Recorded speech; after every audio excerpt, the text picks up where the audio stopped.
Dicen que cuando das algo con amor, nunca pides que te lo devuelvan, pero he aprendido que a veces el silencio se parece a la paz, hasta que alguien confunde tu generosidad con debilidad. Esta no es solo una historia de venganza.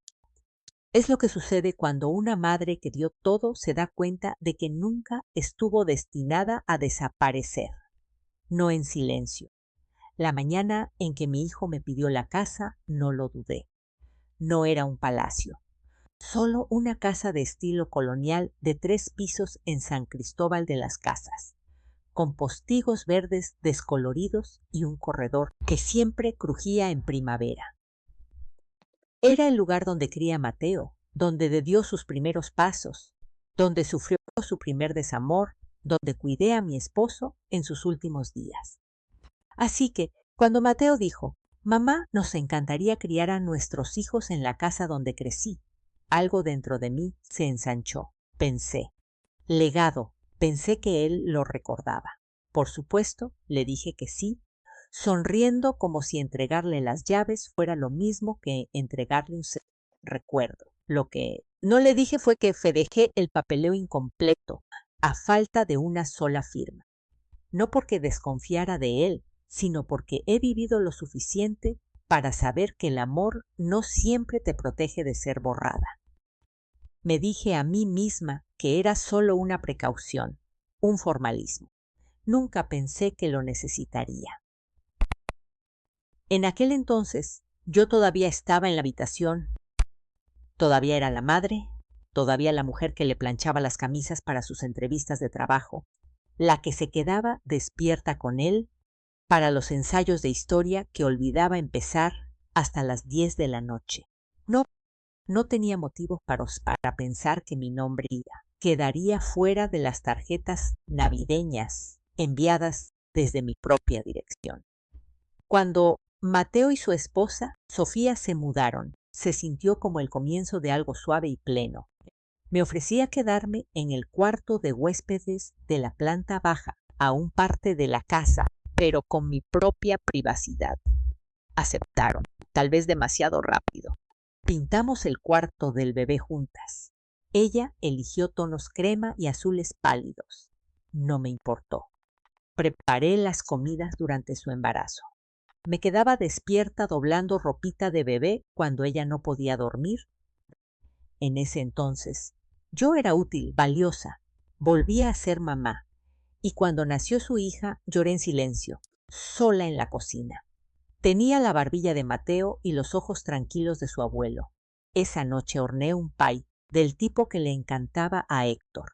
Me dije que volveríamos a ser una familia. Pasaron los años.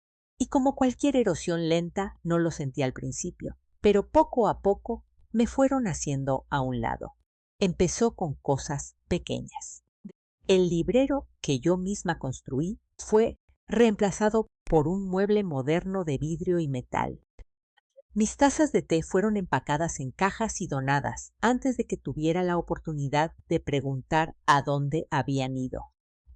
La banca del jardín, el lugar favorito de Héctor, desapareció un día tras una actualización de diseño. Sofía sonreía a través de todo eso. Decía cosas como, «Solo estamos simplificando, Rosalía, menos desorden, más calma».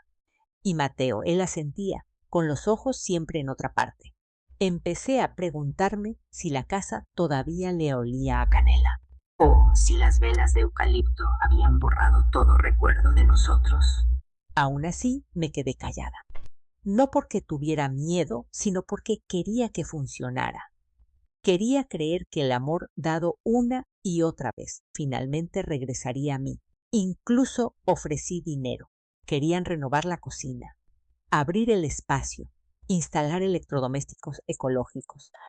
Saqué dinero de mi fondo de retiro para ayudar. No era una cantidad enorme, 42,000 pesos, pero para mí importaba. Era mi sí, mi sigo aquí. Dijeron, gracias. Y luego los escuché decirle a un amigo, estamos financiando la remodelación nosotros mismos. Hicimos unas inversiones inteligentes. No dije nada, solo anoté la fecha en mi diario. Había empezado a hacer eso, a escribir las cosas, no porque fuera olvidadiza, sino porque a veces los desaires más pequeños resultan ser las heridas más profundas. Luego vino el cambio de tono. Rosalía, ¿todavía necesitas usar la cocina de abajo? Va a venir gente. ¿Te importaría quedarte arriba esta noche? Viene una amiga de Pilates de Sofía. ¿Podrías tal vez tomar el cuarto de la azotea este fin de semana? El cuarto de la azotea, donde el aislamiento no funciona bien y las ventanas tiemblan con el viento. El espacio que alguna vez usé para guardar abrigos de invierno y viejos discos de vinilo. Aún así, dije que sí. Cada sí me arrancaba un pedacito de mí, pero pensaba que solo era espacio. No me di cuenta hasta más tarde de que no solo estaban pidiendo espacio, estaban pidiendo silencio, pidiendo que me desvaneciera educadamente. Mateo empezó a llamarla su casa, no la nuestra, no la mía. Lo corregí una vez, suavemente. ¿Te refieres a la casa de la familia? Sonrió como si yo hubiera cometido un error tierno. Sofía empezó a invitar amigos sin decirme. Una vez bajé en bata y encontré a extraños tomando cócteles en la sala. Ella se rió y dijo, «Ups, debí mandarte un mensaje». Y quizá la peor parte fue que seguí horneando. Seguí doblando ropa. Seguí siendo útil porque aún creía que había algo sagrado en la maternidad, en ser necesitada. No sabía que ya me estaban eliminando gradualmente, no echándome a patadas, sino borrándome suavemente. Y esa, creo, es la traición más cruel de todas. No la ruidosa, no la de los gritos, sino la silenciosa reestructuración de tu presencia hasta convertirte en una molestia. Aún así, me quedé porque recordaba lo que significaba esta casa, porque quería creer que Mateo aún me veía, porque estaba esperando algo, tal vez gratitud, tal vez solo una mirada. Pero lo que no sabía entonces era que esta historia no estaba terminando, estaba dando un giro. Y la página estaba a punto de pasar mucho más fuerte de lo que ellos jamás esperaron. Hay cosas que la gente dice que parecen inofensivas al principio.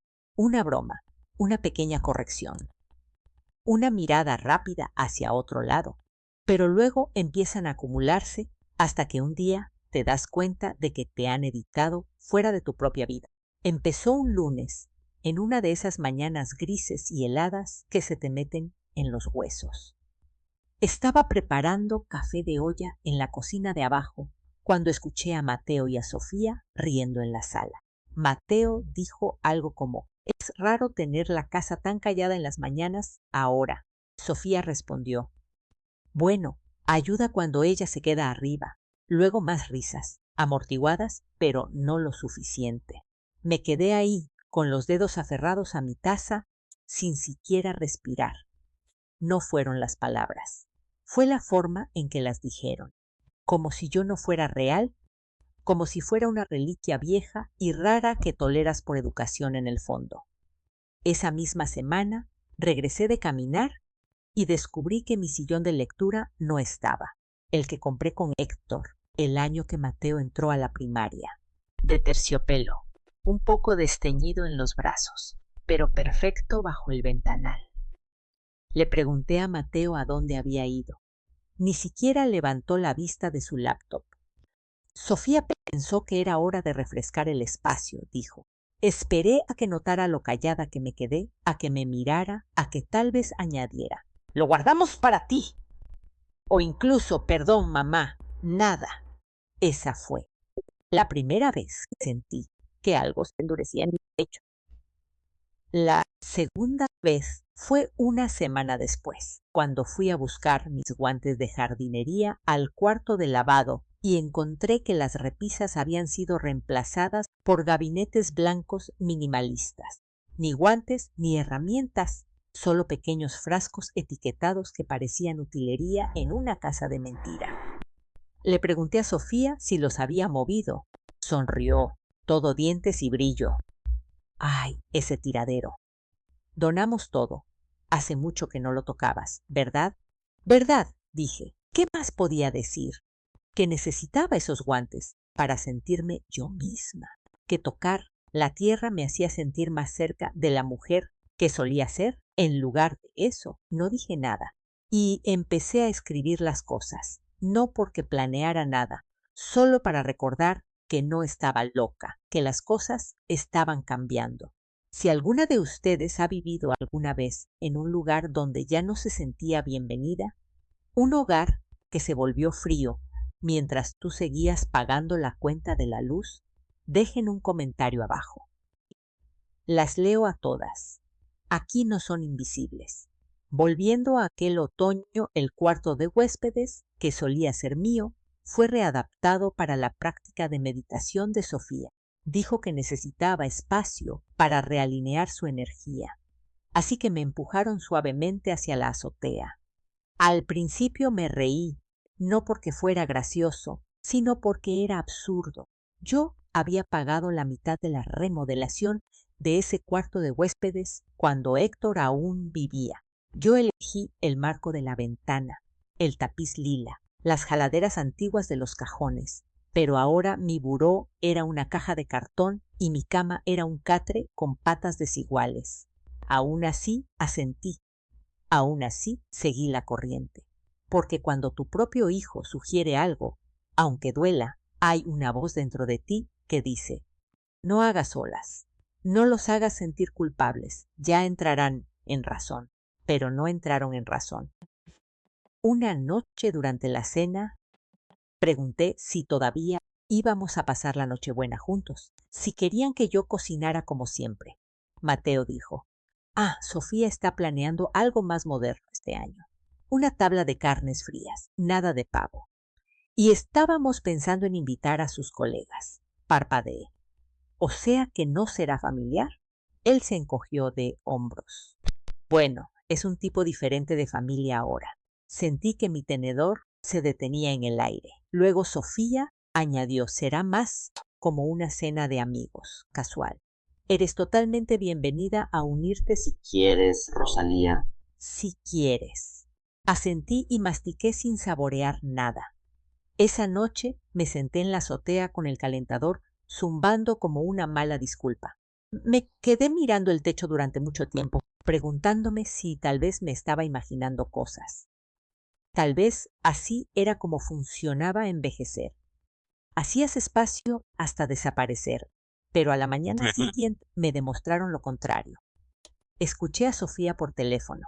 Su voz flotaba por el pasillo. No, todavía sigue aquí. Lo sé. Sí, Mateo está tratando de sacarla poco a poco. Tal vez después de las fiestas. Ya tenemos opciones de bienes raíces. Una residencia para adultos mayores o algo así. Una residencia para adultos mayores. Cerré los ojos. Dejé que las palabras me golpearan. Dejé que me magullaran antes de que pudieran dejar cicatriz. Ya ni siquiera intentaban ocultarlo. Ya ni siquiera fingían que yo importaba. Y aún así, puse la mesa esa noche. Aún así, horneé el pan de elote. Aún así, sonreí cuando Sofía elogió la costra del pay de manzana que ni siquiera probó, porque si dejaba de ser útil, sabía lo que venía después. Pero aquí está la verdad sobre la que nadie te advierte. No son los insultos los que te quiebran, son los desaires educados. La forma en que la gente te borra con una sonrisa. No solo me estaban empujando fuera de las habitaciones, me estaban sacando de la historia que yo misma ayudé a construir. Y eso, más que cualquier otra cosa, me dijo que era hora, no de gritar, no de pelear, sino de recordar exactamente lo que aún poseía y lo que en realidad nunca había regalado. Ocurrió justo 3 días antes de Navidad. Estaba acomodando las servilletas de tela en el comedor, las azul marino, las que usaba cada año cuando Héctor aún vivía, cuando Sofía, con ese aire que siempre tenía, como si ahora cada habitación le perteneciera a ella. Rosalía, dijo a la ligera, no necesitaremos esas este año. Levanté la vista. Las servilletas de tela, sonrió. Vamos a ir con una estética más moderna. papel rústico, menos anticuado. Sostuve una servilleta en la mano un momento más. Luego la doblé con cuidado y la volví a guardar en el cajón sin decir una palabra. Esa fue la última vez que toqué cualquier parte de los preparativos de la cena. No me pidieron que hiciera la ensalada de manzana, ni el relleno que a Mateo le encantaba, ni la receta del pay de nuez que Héctor rogaba comer cada invierno. Sofía se hizo cargo de todo: el menú, la lista de invitados, la cocina, la casa entera. Sentí que me quedé arriba toda esa semana. No quería verla limpiar los rastros de la mujer que solía ser la anfitriona de estas cenas, la mujer que recordaba las alergias alimentarias de cada invitado, la que planchaba manteles y encendía velas de canela en el pasillo. Ya no era solo una festividad, era una producción, una de la que me habían borrado en silencio, pero aún no me había dado cuenta de hasta dónde habían llegado. La noche anterior a la cena, bajé al cuarto de lavado por mis guantes de jardinería, mi ritual matutino incluso con el frío, y encontré la puerta con llave. Nunca antes había estado con llave.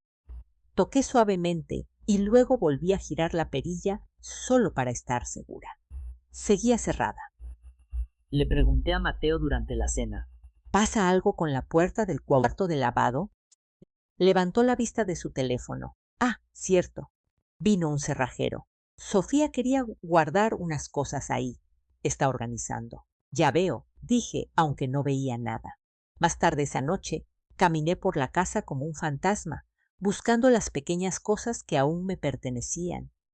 Mis libros de recetas ya no estaban. Mi foto enmarcada de la graduación de Mateo fue reemplazada por un cuadro abstracto en blanco y negro. Mi tetera no aparecía por ningún lado en la cocina. Las repisas estaban despejadas, esterilizadas. Era como si nunca hubiera vivido allí. Lo peor llegó a la mañana siguiente, el día de la cena. Los invitados llegaron en oleadas, puros rostros que no conocía. Los compañeros de trabajo de Sofía, su maestro de yoga, una pareja que conoció en un desayuno de negocios. Sonreían educadamente, me llamaban señora Rosalía y me esquivaban como si yo fuera parte del mobiliario. No estaba enojada, no en ese momento, solo vacía. La mesa estaba puesta con cerámica pálida, del tipo que se despostilla si la miras feo. Sin calidez, sin colores, solo un gris apagado, como si la comida en sí no mereciera ser recordada. Me quedé en el borde del comedor observando cómo servían vino y se reían de chistes locales hasta que finalmente Mateo me hizo una seña. Agarra un plato, mamá, me dijo, señalando hacia el buffet. Te guardamos un lugar. Caminé despacio, con las manos más frías de lo que pensaba. Alcancé el puré de camote como siempre lo había hecho, medio sonriendo, tratando de encontrar alguna versión del viejo ritmo. Pero justo cuando acerqué la cuchara a mi plato, Mateo estiró el brazo y me la quitó de la mano. Yo te sirvo, dijo. Déjame ayudarte. Antes de que pudiera responder, se inclinó y añadió. Tú ya no vives aquí. ¿Recuerdas? Lo dijo en voz baja, como una broma solo para mí. Pero no tenía gracia. Ni un poco. Se me secó la garganta. Esa clase de sequedad que llega cuando una puerta se le cierra de golpe a un reacuerdo. Di un paso atrás. Mi plato se resbaló de mi mano y repiqueteó contra el suelo. No se hizo añicos, solo se agrietó como yo. El silencio cayó sobre la mesa como un telón. Nadie se movió. La sonrisa de Sofía se congeló. El bebé dejó de balbucear. Hasta el perro dejó de lloriquear bajo y mi Mateo se quedó ahí parado, sosteniendo la cuchara como si me hubiera hecho un favor.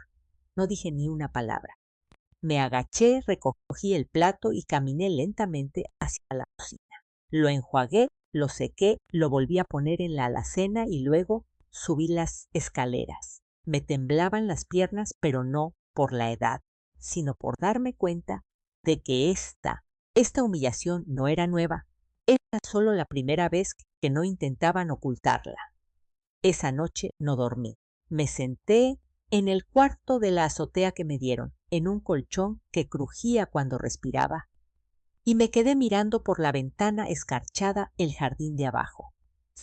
Alguna vez tuvo rosas, ahora era solo tierra y grava y el tenue resplandor de las luces solares que Sofía había pedido por internet. Habían reemplazado todo, y yo se los había permitido. Intenté llorar, pero no salieron lágrimas. Solo una opresión en el pecho, como si estuviera de luto por algo que aún no había muerto, pero que ya se había ido. Yo ya no era Rosalía. No la mujer que organizaba la cena, no la madre que se quedaba despierta hasta las 2 de la mañana cosiendo el disfraz del festival de Mateo, no la esposa que solía robar besos en la despensa mientras el radio se cocinaba. Yo solo era algo extra.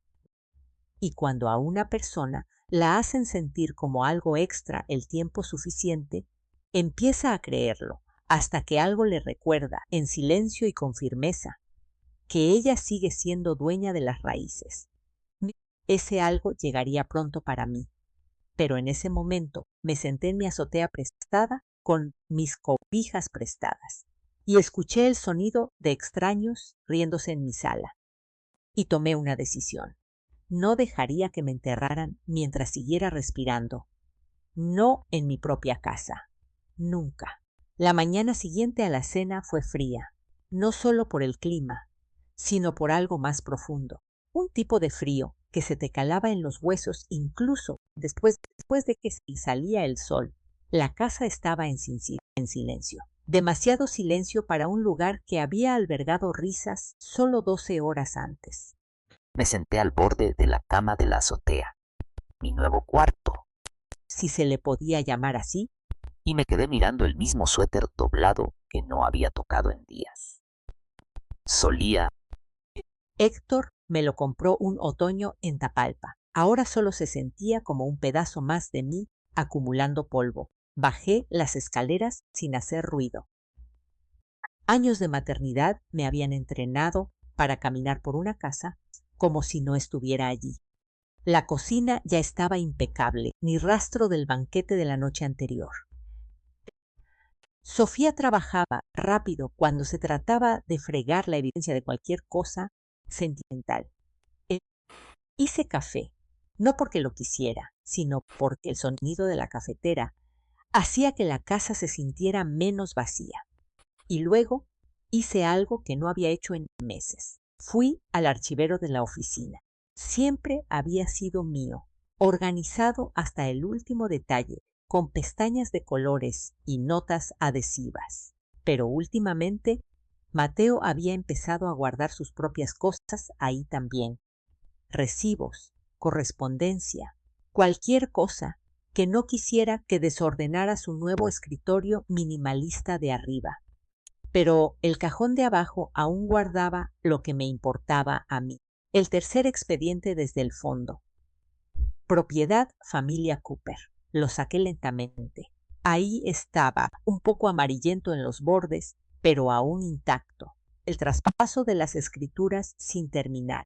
Hacía 7 años había aceptado regalarle la casa a Mateo. Nos reunimos con un abogado. Empezamos el papeleo. Incluso firmamos un acuerdo preliminar, pero nunca lo había terminado. Le había pedido al abogado que retuviera la escritura final sin mi firma, por si acaso. El por si acaso había llegado. El expediente incluso tenía una nota adhesiva que había olvidado que dejé. No firmar si no te tratan como familia. Me quedé mirándolo durante mucho tiempo, más del que pretendía. Mis manos no temblaban. Mi respiración no se cortó. Me sentía en calma, demasiado en calma.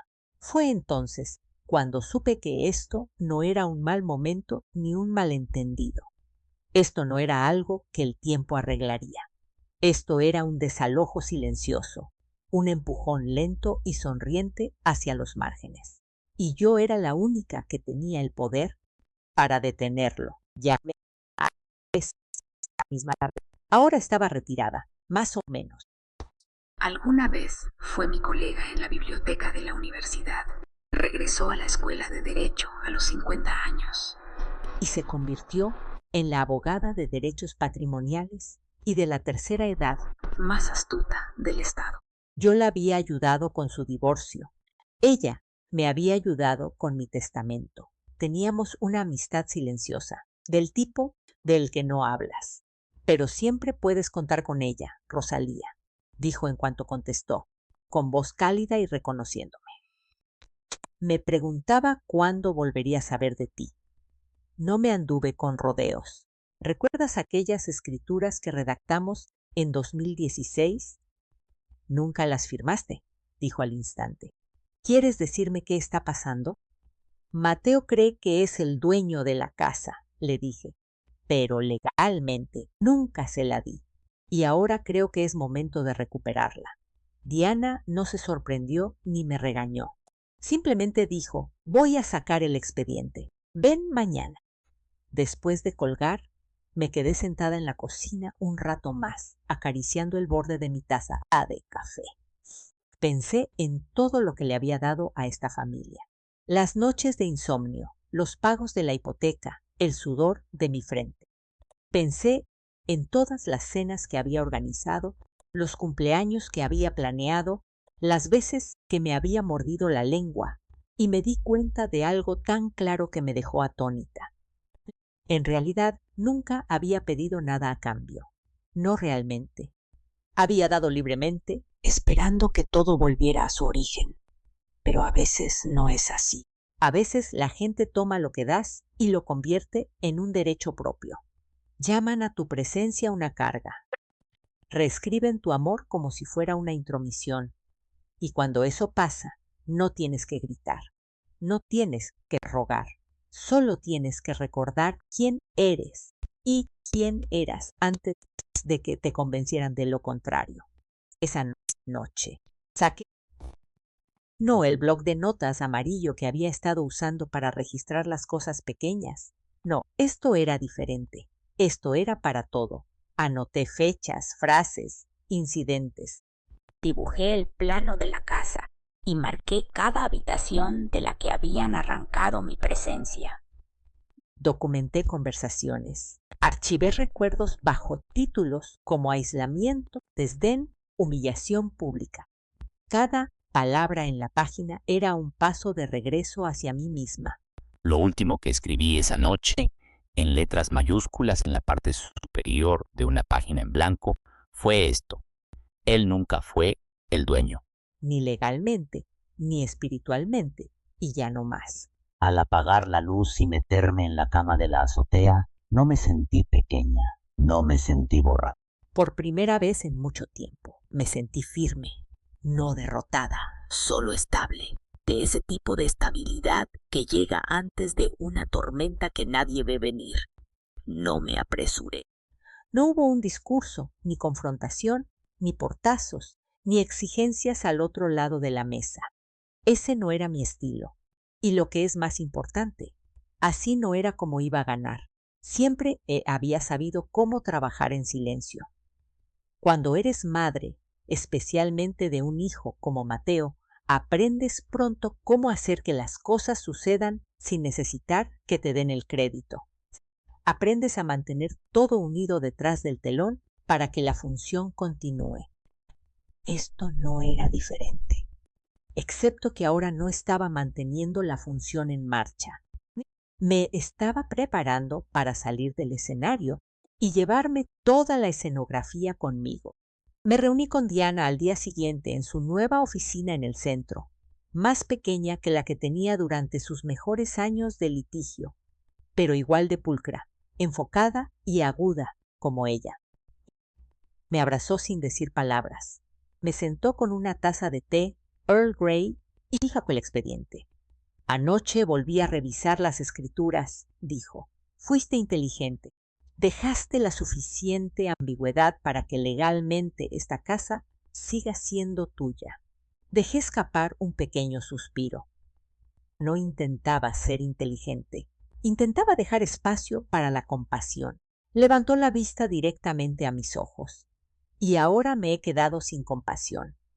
Esa fue la única vez que alguna de las dos sonrió. Empezamos a armar el expediente página por página, captura de pantalla por captura de pantalla.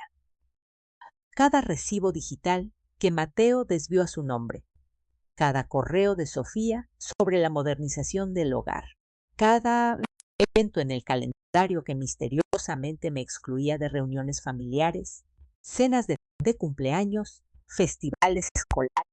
Lo había guardado todo, no porque hubiera planeado esto, sino porque siempre he creído en dejar un rastro de papel. Y ahora esos rastros nos llevarían exactamente a donde necesitábamos ir. De regreso a casa, esa misma semana, visité una clínica en un pueblo cercano, a una buena media hora de distancia. Nadie supo que fui.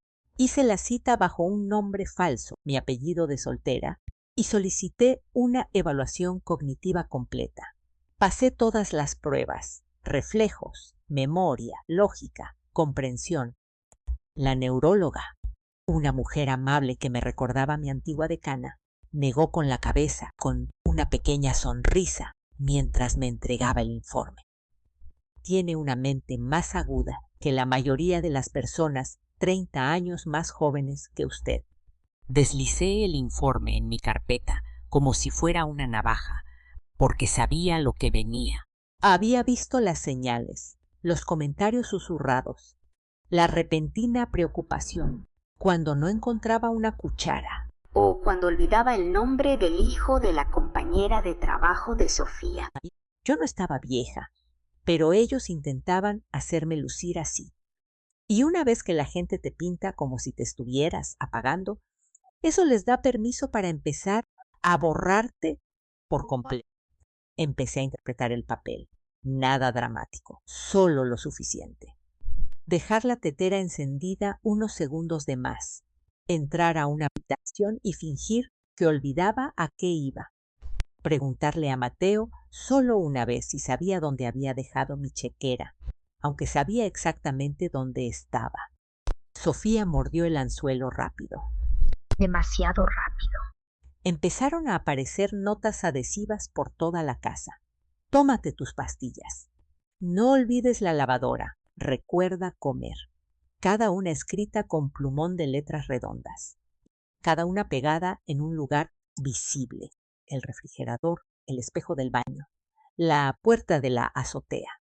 Parecían tiernos encimita, pero no eran amor. Eran evidencia que estaban plantando. Y la dejé plantarla, porque yo estaba construyendo mi propio jardín. La casa tenía cámaras de seguridad ahora. Idea de Mateo, aunque nunca se dio el tiempo de instalarlas correctamente. Lo que él no sabía era que yo tenía las mías. Una discreta cámara de niñera escondida dentro de un viejo reloj de porcelana en el librero, el reloj de Héctor. Nunca lo miraban. Ese reloj lo vio la forma en que Sofía me hablaba cuando no había nadie cerca. El momento en que me regañó con una voz tan empalagosa que te pudría los dientes. La forma en que le leía mi correspondencia en voz alta a sus amigas, la altavoz, como si fuera entretenimiento. Lo catalogó todo. Mientras tanto, yo sonreía. Ayudaba a picar manzanas para sus tazones de licuado. Le daba la razón a Mateo cuando decía que tal vez yo sería más feliz en un lugar más pequeño algún día. Incluso aplaudí educadamente cuando su hijo recitó un poema escolar que no me mencionó ni una sola vez. Jugué suave porque necesitaba que creyeran que me había rendido. Y cuando lo creyeron, cuando realmente creyeron que ya no me quedaba nada con qué pelear, fue entonces cuando me moví. Contacté a Diana de nuevo y le dije que estaba lista para iniciar. ¿Quieres irte por la vía legal?, me preguntó. No, dije con calma. Quiero que sea silencioso pero definitivo. Ella asintió una vez y luego empezó a redactar la moción. Retractación legal total de cualquier estatus de propiedad compartida basada en transferencias incompletas, manipulación financiera y coerción emocional. Y teníamos el reporte cognitivo, la vigilancia, la línea de tiempo documentada. Y lo más importante, teníamos las escrituras sin terminar, esperando como siempre lo habían hecho, salvándome de este preciso momento. Cuando regresé a la casa esa tarde, Sofía estaba parada en la terraza trasera, con una copa de vino, riendo por teléfono. Me quedé callada un segundo, solo escuchando su voz flotar en el aire. Ni siquiera se da cuenta de que ya no es su casa, dijo riendo. Todavía actúa como si importara. No la interrumpí. Tampoco me alejé. Solo me quedé quieta, mirando el patio que ella había vuelto frío con grava y postes de cerca, hasta que me notó. Se giró a mitad de una risa y se congeló. Ah, no te escuché entrar. Siempre he estado aquí, dije, con voz ligera. Solo te olvidaste de mirar. Y luego volví a entrar tranquila, firme, lista. Porque cuando la gente intenta borrarte, no gritas para demostrar que eres real. Te aseguras de que, cuando te levantes, tengan que leer tu nombre en letras mayúsculas para entender lo equivocados que estaban al olvidarlo. Elegí la hora de la cena. No la comida, no a media mañana, no un golpe aleatorio a la puerta un día entre semana. La cena. Porque la cena aún guardaba el recuerdo de lo que solíamos ser. Era el único momento del día en que la familia se sentaba en una sola mesa, aunque ahora fuera más una actuación que una presencia. La iluminación era tenue. La comida estaba montada con cuidado. Todos fingían que tenían algo por lo cual brindar. Y yo quería que ese momento, la ilusión de su control, fuera el escenario donde yo les quitara la alfombra de un tirón. Diana me preguntó 2 veces si estaba segura. No se lo van a esperar, dijo. Estarás quemando el puente frente a ellos.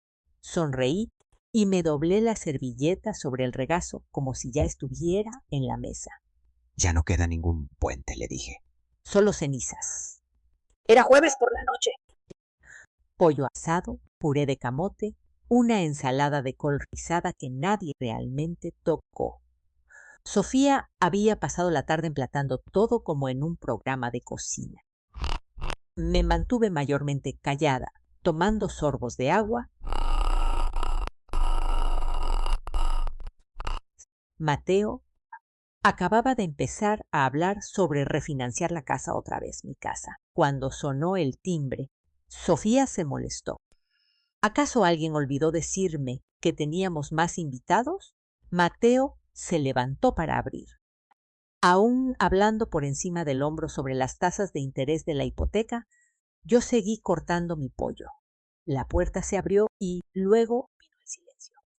No del tipo que sientes cuando una conversación muere, del tipo que se desliza como la niebla, pesada, quieta, a la espera. No tuve que mirar.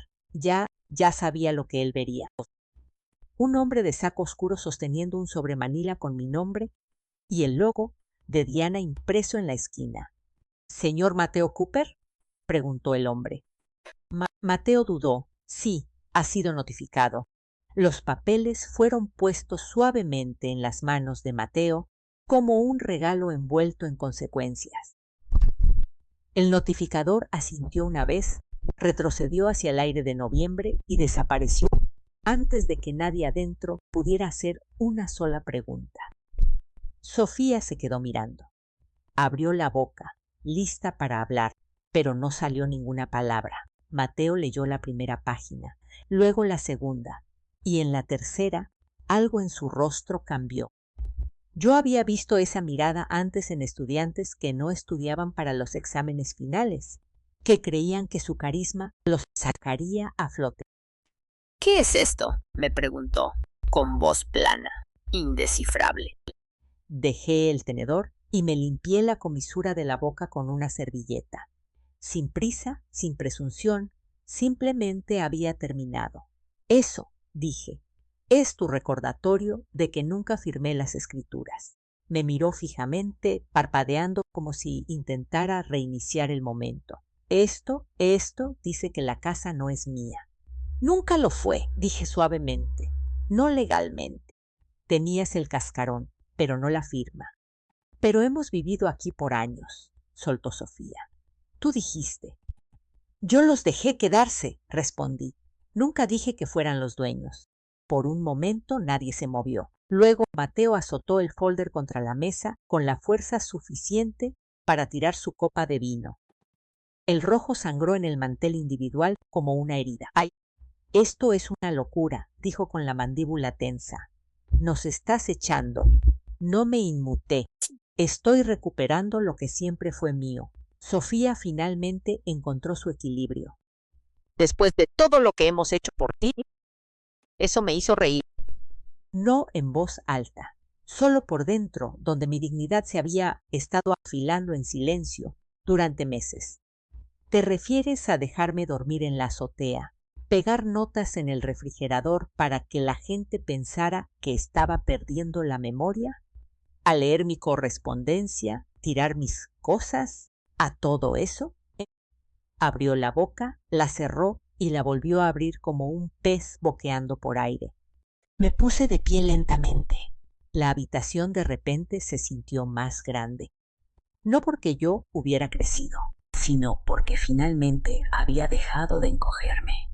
Yo no quería esto, dije, pero ustedes dejaron claro que no había espacio para mí en el hogar que yo construí.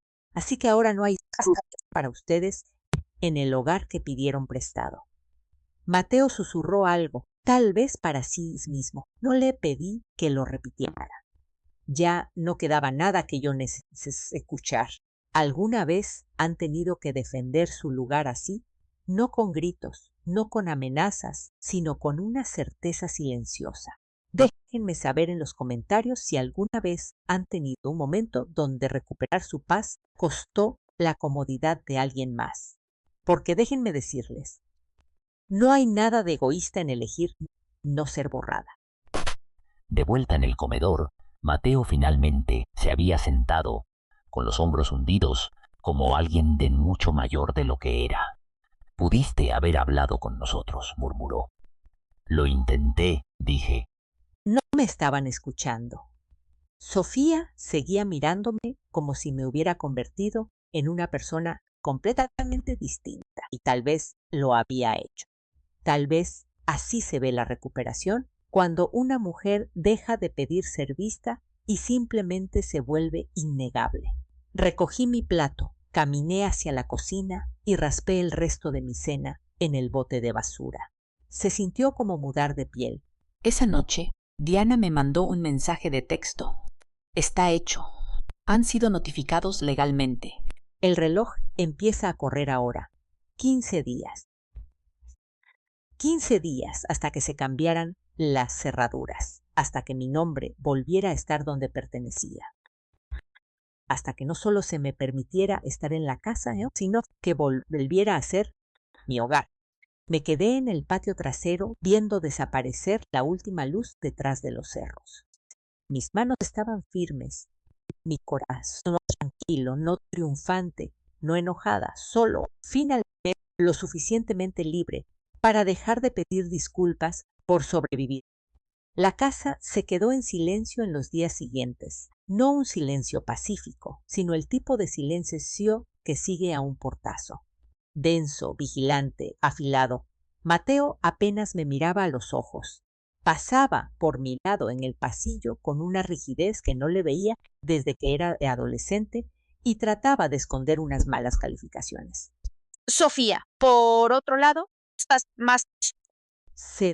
Sus movimientos se volvieron más bruscos, su tono más cortante. La dulzura de su voz era ahora un ácido recubierto de azúcar. Noté que no sacaste la basura, dijo a la mañana siguiente. Sonreí mientras removía mi té. Lo notaste, ¿verdad? Me miró como si ya no pudiera descifrar quién era yo. Ya éramos dos. Mantuve mis rutinas iguales. Caminatas tempranas. Té a las 8. Leer junto a la ventana del frente cuando la luz era la adecuada. No porque estuviera tratando de demostrar nada, sino porque estaba recuperando algo que ellos pensaban que había perdido. Presencia. Ya no me escondía en la azotea. Usaba el baño principal, cocinaba en la cocina, dejaba la puerta principal abierta cuando salía el sol. La casa ya no se sentía como si les perteneciera. Y ellos también lo sentían. Mateo intentó negociar. Primero fue una conversación calmada en la mesa del comedor.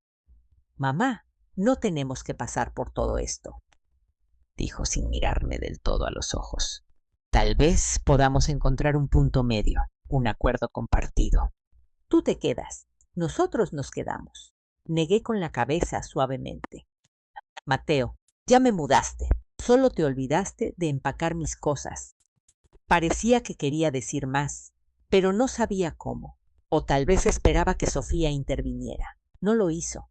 Solo apuñalaba su ensalada como si le hubiera hecho algo personal. El segundo intento fue la culpa. Mateo entró a mi cuarto una tarde sosteniendo una vieja foto.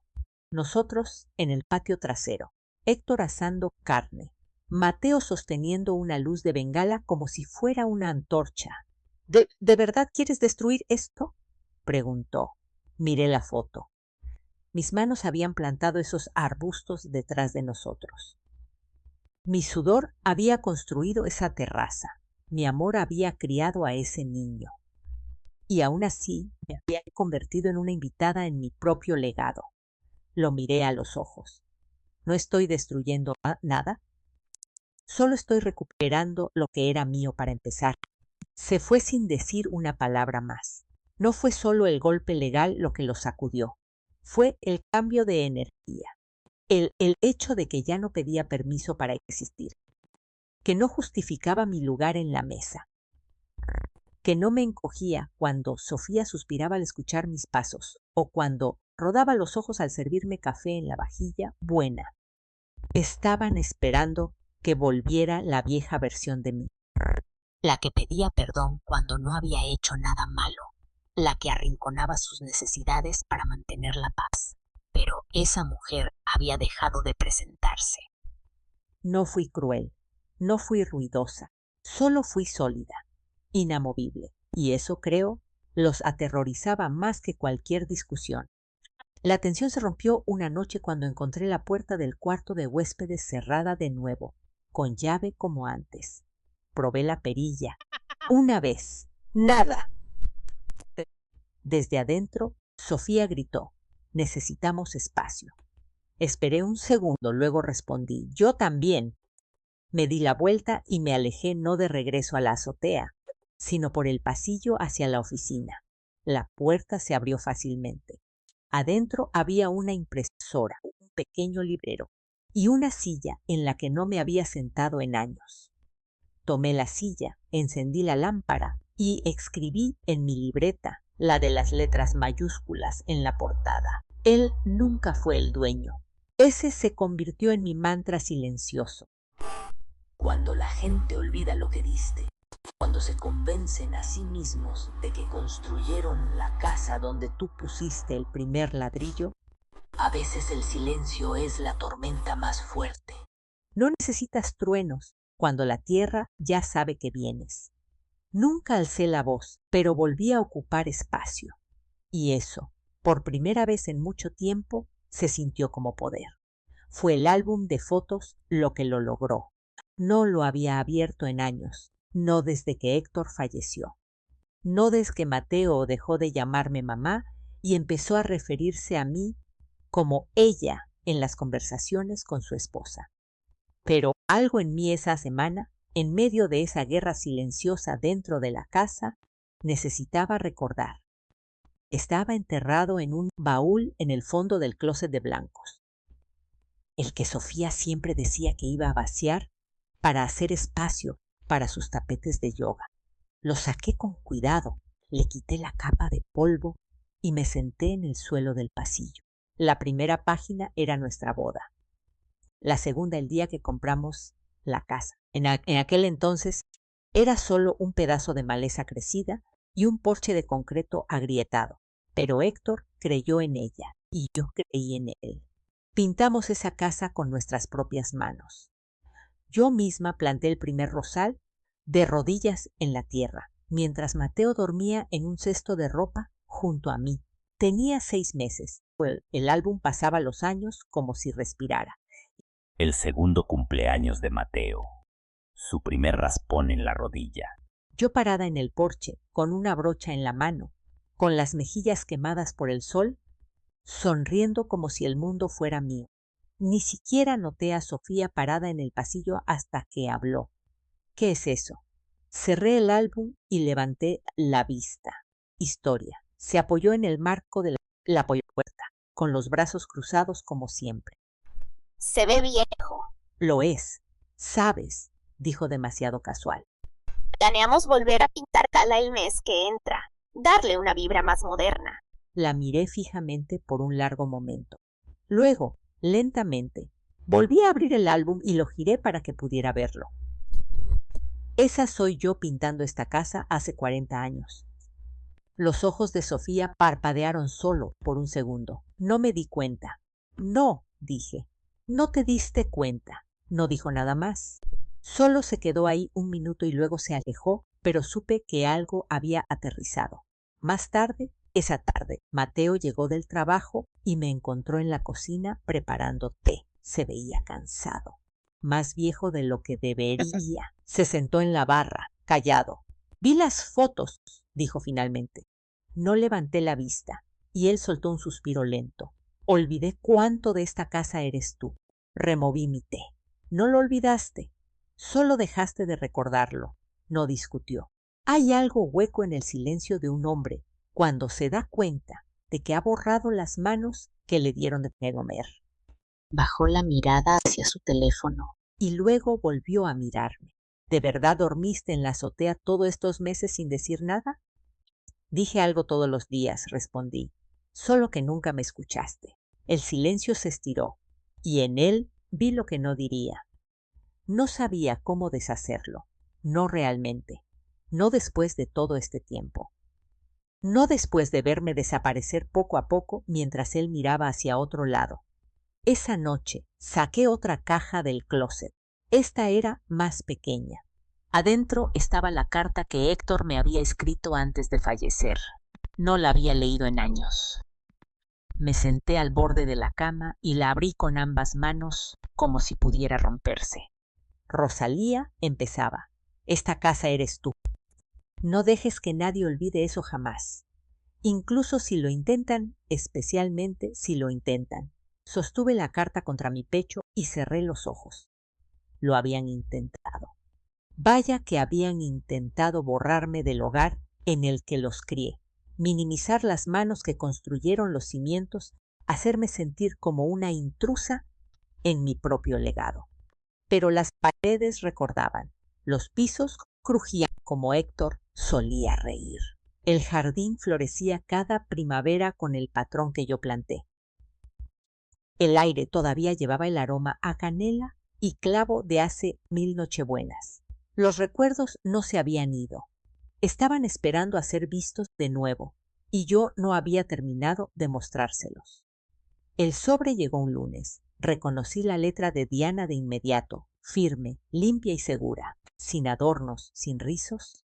Solo lo sostuve en mi mano un largo rato antes de abrirlo, como si de alguna manera el peso de lo que había adentro tuviera que asentarse primero.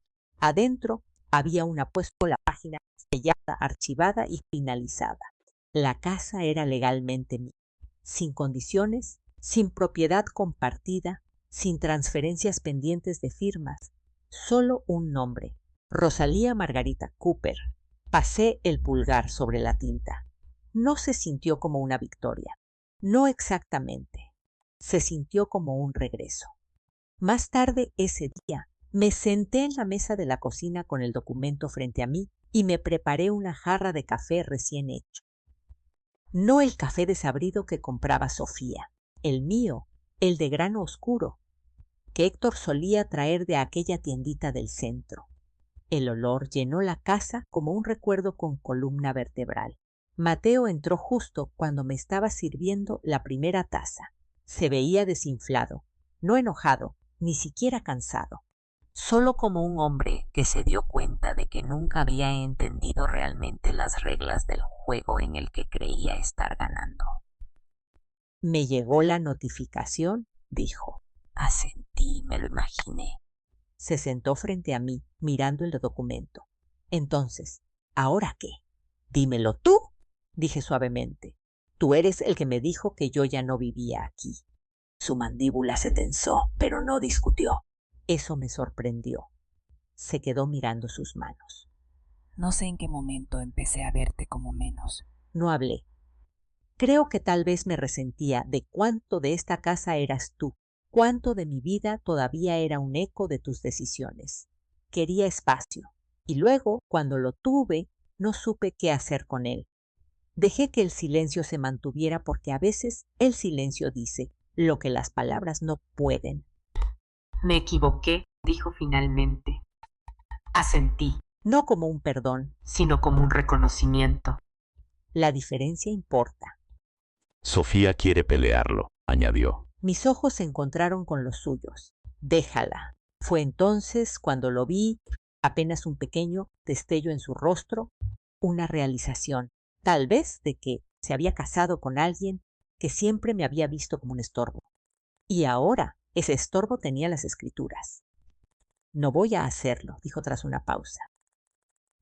Le dije que empezaremos a buscar un lugar. Se puso de pie, se demoró un momento y luego se alejó.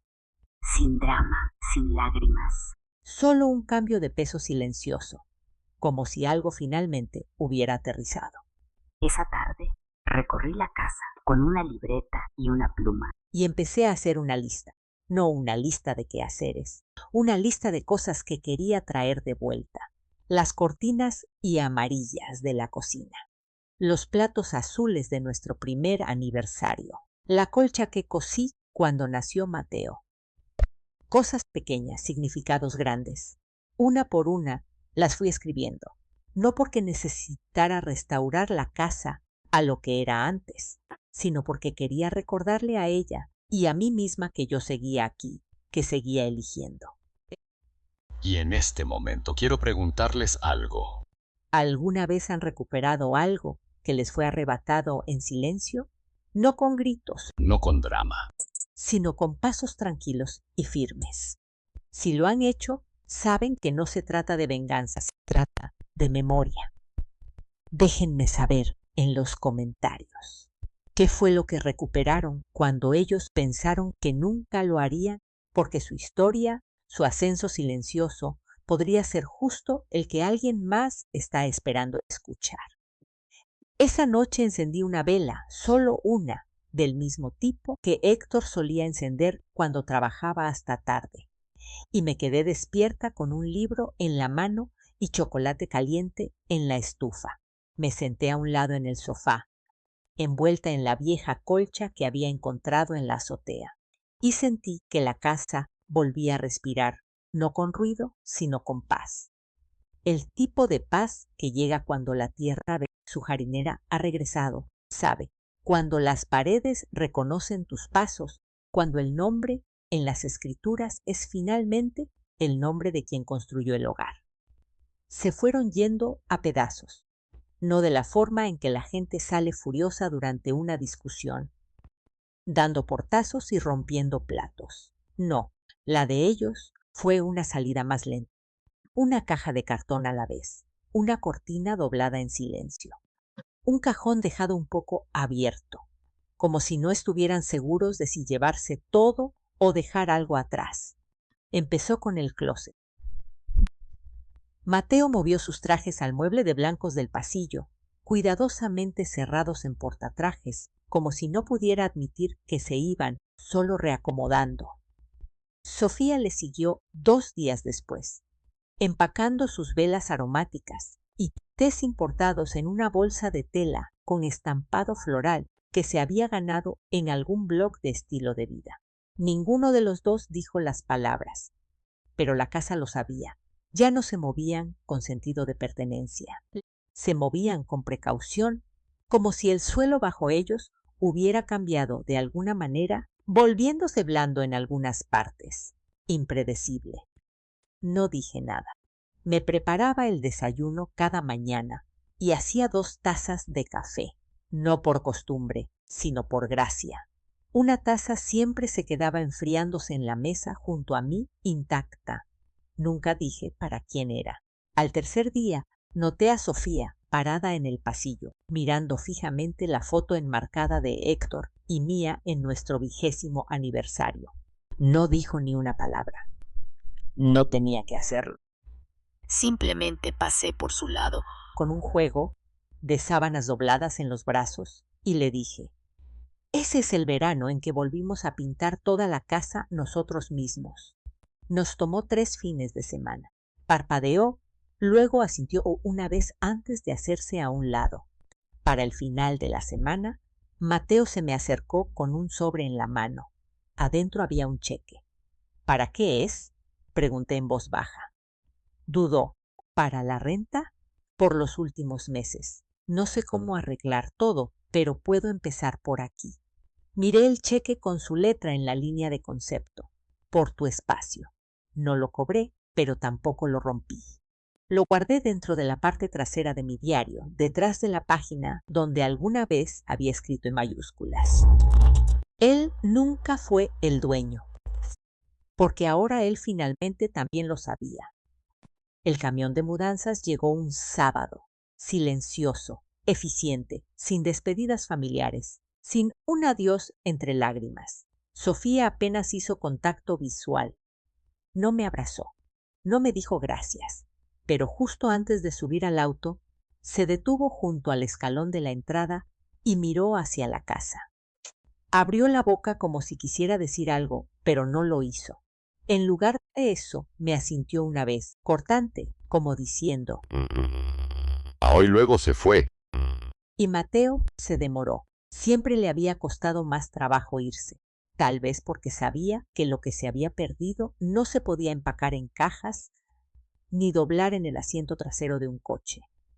No fue mi intención borrarte, dijo. Le di la sonrisa más suave que pude. No me borraste. Solo olvidaste que yo fui quien te entregó la pluma. Bajó la mirada. Ese niño que alguna vez se aferró a mi pierna cuando lo dejaba en el kinder seguía ahí, en algún lugar, debajo del hombre cansado frente a mí. Se acercó para darme un abrazo. Se lo di, no porque se lo hubiera ganado, sino porque había aprendido que sanar no se trataba de quién pedía perdón primero. Se trataba de quién era lo suficientemente fuerte para caminar a través del silencio después, sin necesitar ser perdonado. Cuando se alejó en el auto, la calle quedó en silencio, sin el zumbido del motor, sin la luz del porche parpadeando, sin Sofía reacomodando las sillas del patio como si estuviera intentando remodelar el mundo. Solo yo, la casa y la paz. No del tipo que se siente vacía, del tipo que se siente ganada. Recorrí habitación por habitación esa noche. Abrí las ventanas, dejé que el aire respirara de nuevo. Puse mi mano sobre el barandal que Héctor construyó y susurré: estamos en casa, porque lo estábamos. El hogar ya no era un campo de batalla, era mío otra vez. Las paredes ya no resonaban con tensión, recordaban risas, roles de canela, el murmullo de los boleros de domingo. Y yo ya no era una invitada en mi propio legado, era la guardiana del mismo. No me apresuré a llenar los espacios vacíos. Hay un tipo extraño de quietud que llega después de que la gente se va. No es silencio exactamente, sino la presencia silenciosa de la ausencia. Sus voces se habían ido, su desorden, su energía. Por unos días, la casa se sintió como un suspiro profundo. La dejé respirar. Luego me puse a trabajar. No porque estuviera intentando seguir adelante o fingir que el daño nunca ocurrió, sino porque finalmente tenía la libertad de atender lo que había sido descuidado. No solo los soclos o la pintura descascarada, los pedazos de mí misma que había empujado a los rincones para mantener la paz. La azotea fue primero. Abrí cada caja. No solo las de los adornos de Navidad y los viejos discos de Héctor, sino las difíciles también. La ropita de bebé que había guardado sin saber por qué. Las cartas que Mateo, escribía desde la universidad cuando aún las firmaba con Te quiero siempre.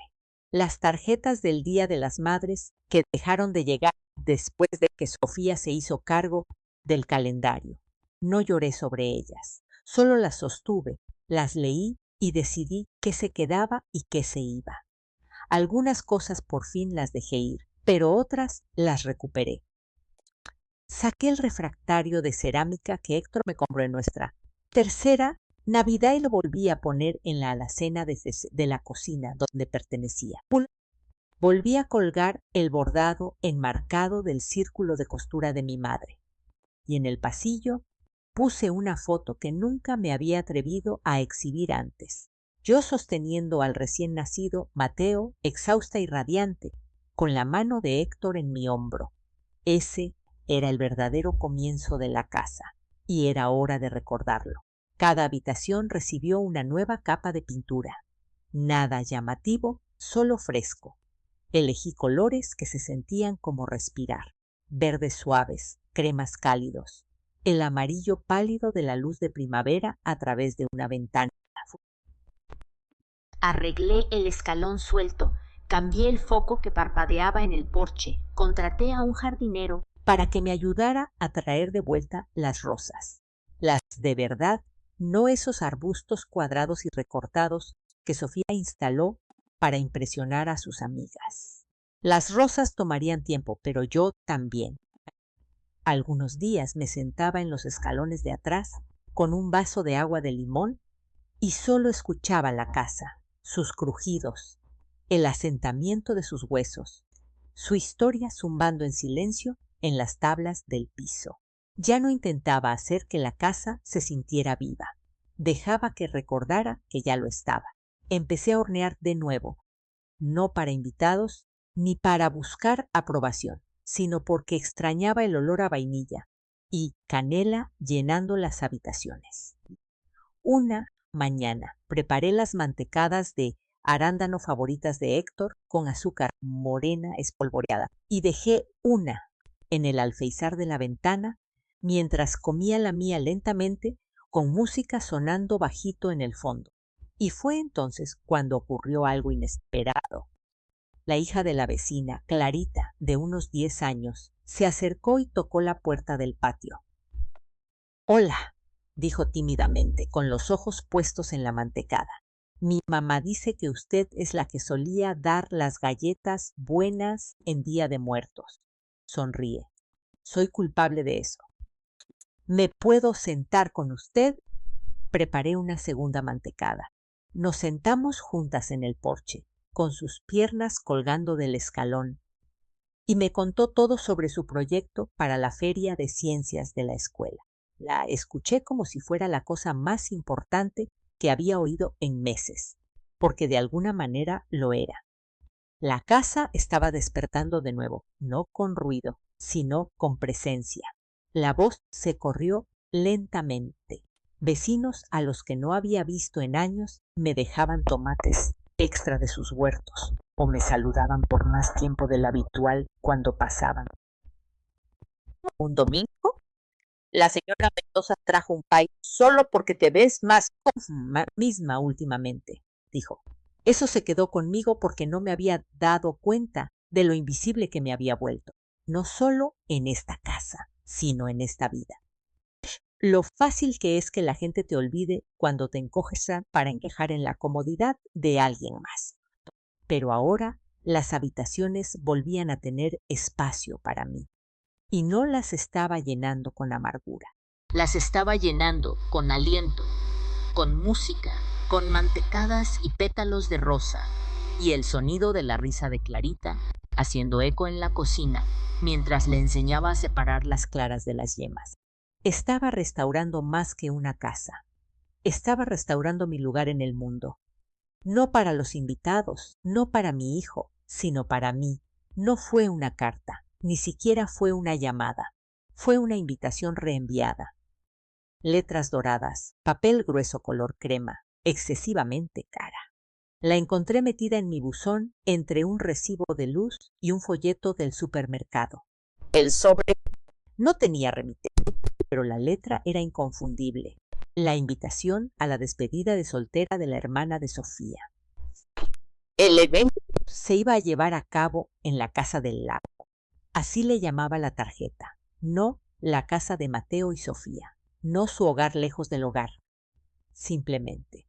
La casa del lago, impreso como si fuera alguna locación neutral sacada de una revista de estilo de vida.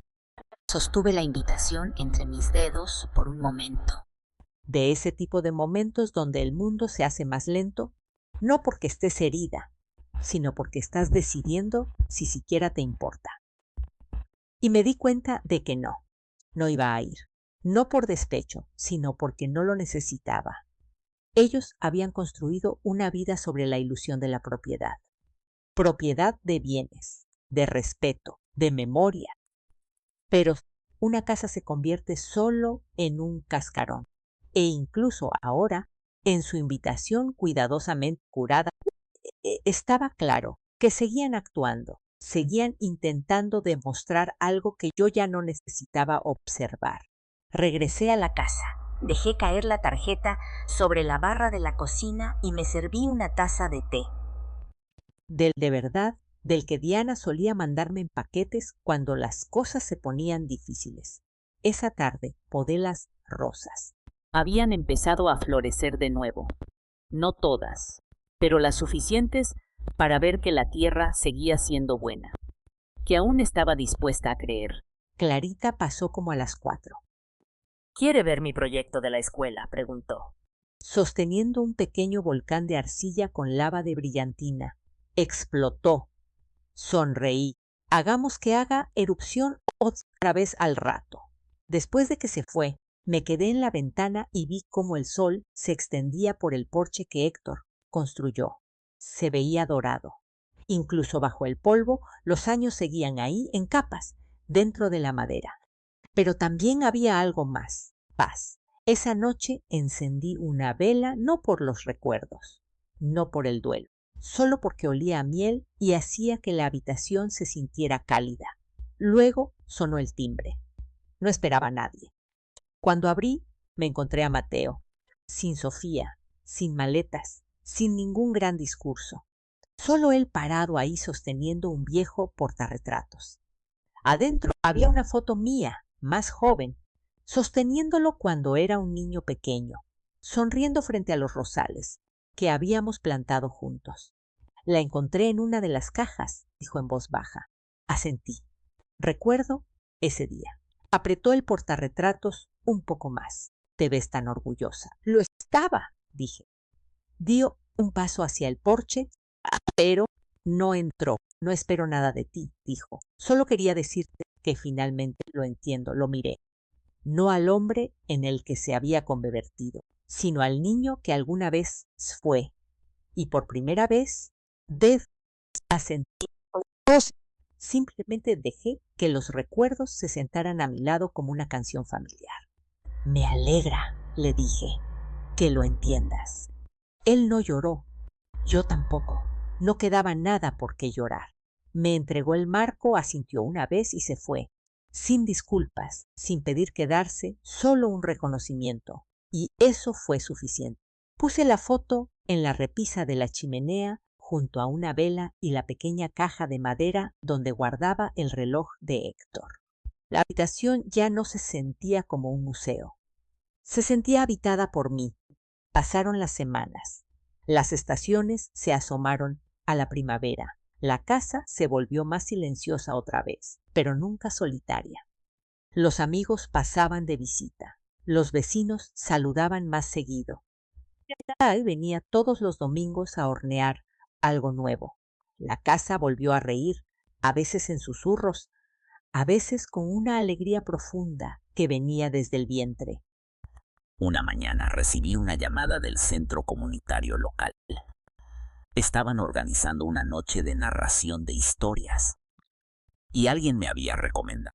Nos dijeron que ha vivido toda una historia, dijo la mujer al teléfono. Sonreí. Sí, pero aún no he terminado. Acepté hablar. No sobre venganza, no sobre amargura, sino sobre legado, sobre el regreso silencioso, sobre lo que significa ser descartada y, en silencio, sin pedir permiso, volver a escribirte a ti misma en la historia. La noche del evento leí del diario que había llevado durante todo el calvario, la página que alguna vez decía: él nunca fue el dueño. Ahora tenía nuevas palabras debajo, escritas con tinta firme y tranquila. Nunca me fui, solo esperé a que el mundo se diera cuenta. Cuando terminé, el salón estaba en silencio. No por confusión, sino por respeto. Ese tipo de silencio que se produce cuando la gente se da cuenta de que acaba de escuchar algo que se quedará con ellos un buen rato. Después, una mujer se me acercó.